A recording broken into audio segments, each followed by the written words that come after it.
Reports के मुताबिक Iran की नौसेना का आधुनिक मोइज क्लास फ्रिगेट डैना श्रीलंका के तट के पास रहस्यमय परिस्थितियों में डूब गया है। बताया ये भी जा रहा है कि युद्धपोत भारत में आयोजित मिलान 2026 नौसैनिक अभ्यास में हिस्सा लेने के बाद वापस लौट रहा था। तभी अचानक इस जहाज ने सुबह के समय संकट संदेश यानी डिस्टेंस कॉल जारी किया, जिसके बाद श्रीलंका की नौसेना को सूचना मिली कि जहाज गंभीर परेशानी में है। और कुछ ही समय के बाद में इस युद्धपोत में जोरदार धमाका हुआ है और यह हिंद महासागर में डूब गया।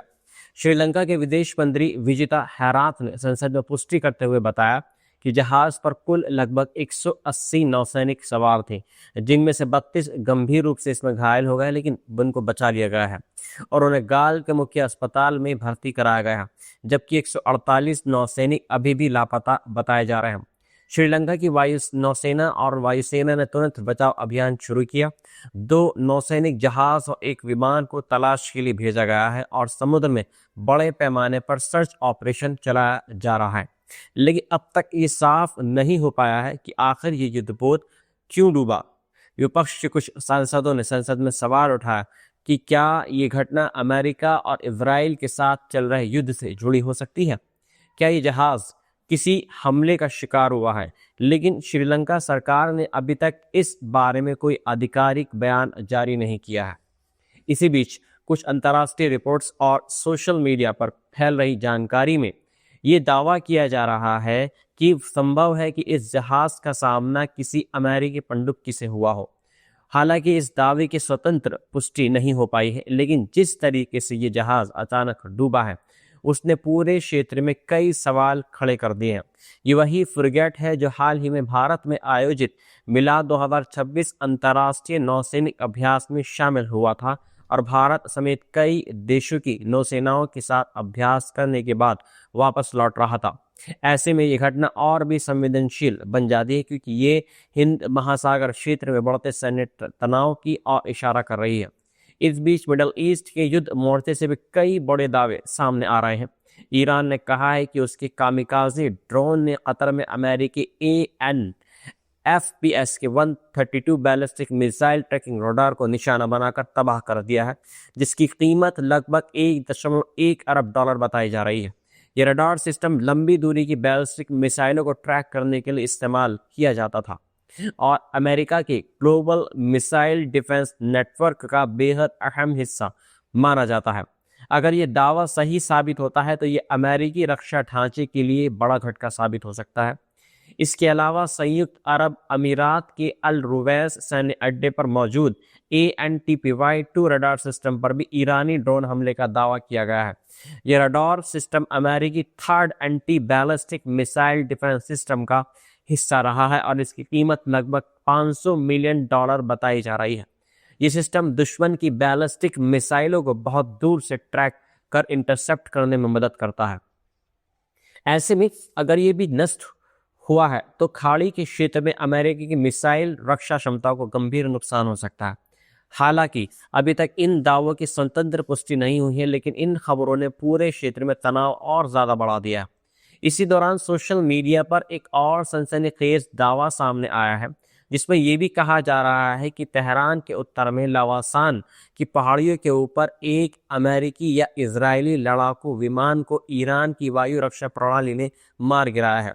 वीडियो में एक व्यक्ति ये दावा करता हुआ दिखाई दे रहा है कि विमान तेहरान में बमबारी कर उड़ रहा था, तभी ईरानी एयर डिफेंस ने उसे इंटरसेप्ट कर दिया। हालांकि अभी तक ना तो अमेरिका और ना ही इजराइल ने इस दावे की पुष्टि की है और जानकारों का यह भी कहना है कि युद्ध के समय सोशल मीडिया पर कई बार सूचनाएं तेजी से फैलती है, यानी फेक जो न्यूज़ है वो ज़्यादा फैलती है, इसलिए इन दावों की पुष्टि का इंतजार किया जा रहा है। इसी बीच ईरान की इस्लामिक रेवोल्यूशनरी गार्ड कॉर्प्स यानी IRGC ने एक और बड़ा दावा किया है और उसकी नौसेना ने हिंद महासागर में ईंधन भर रहे अमेरिकी नौसेना के एक डेस्ट्रॉयर को निशाना बनाया है। IRGC के मुताबिक इस हमले में कद्र एक 380 और तलाई नाम के क्रूज मिसाइलों का इस्तेमाल किया गया है, जिनकी मारक क्षमता लगभग 1000 किलोमीटर बताई जा रही है और इन मिसाइलों ने उस अमेरिकी जहाज और उसके साथ मौजूद टैंकर को निशाना बनाया है। हमले के बाद दोनों जहाज़ों से धुआं और आग उठती हुई देखी गई है, लेकिन इस दावे की भी अभी स्वतंत्र रूप से पुष्टि नहीं हो पाई है और अमेरिकी नौसेना ने इस बारे में कोई आधिकारिक प्रतिक्रिया नहीं दी है। वहीं दूसरी तरफ जानकारों ने चेतावनी दी है कि यह संघर्ष अब केवल मिसाइलों और युद्धपोतों तक सीमित नहीं रह सकता, बल्कि इसमें पानी भी एक रणनीतिक हथियार बन सकता है, क्योंकि खाड़ी के कई देश जैसे सऊदी अरब, संयुक्त अरब अमीरात, कतर, कुवैत में पीने के पानी का बड़ा हिस्सा समुद्र के पानी को साफ करने वाले डिसैलिनेशन प्लांट से आता है। अनुमान है कि इन देशों में 60 से 70% पीने का पानी इन्हीं प्लांट से मिलता है। ये प्लांट समुद्र तटों पर बने स्थायी ढांचे होते हैं जिन्हें छिपाना या सुरक्षित करना बेहद मुश्किल हो जाता है। अगर इन पर हमला होता है तो इसका असर सीधे आम लोगों की जिंदगी पर पड़ सकता है।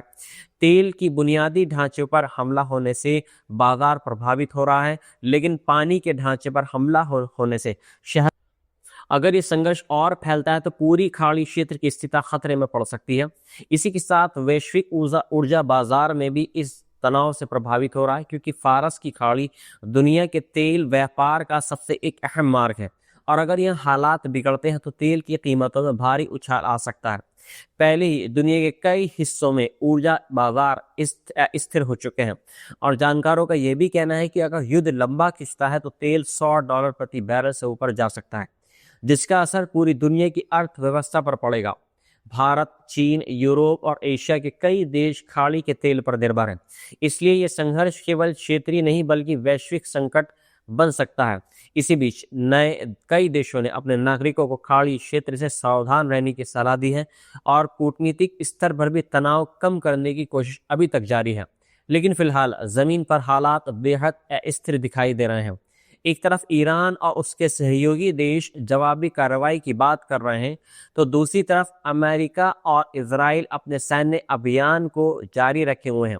ऐसे में आने वाले दिन तय करेंगे कि यह संघर्ष सीमित रहता है या फिर एक बड़े क्षेत्रीय युद्ध में बदल जाता है।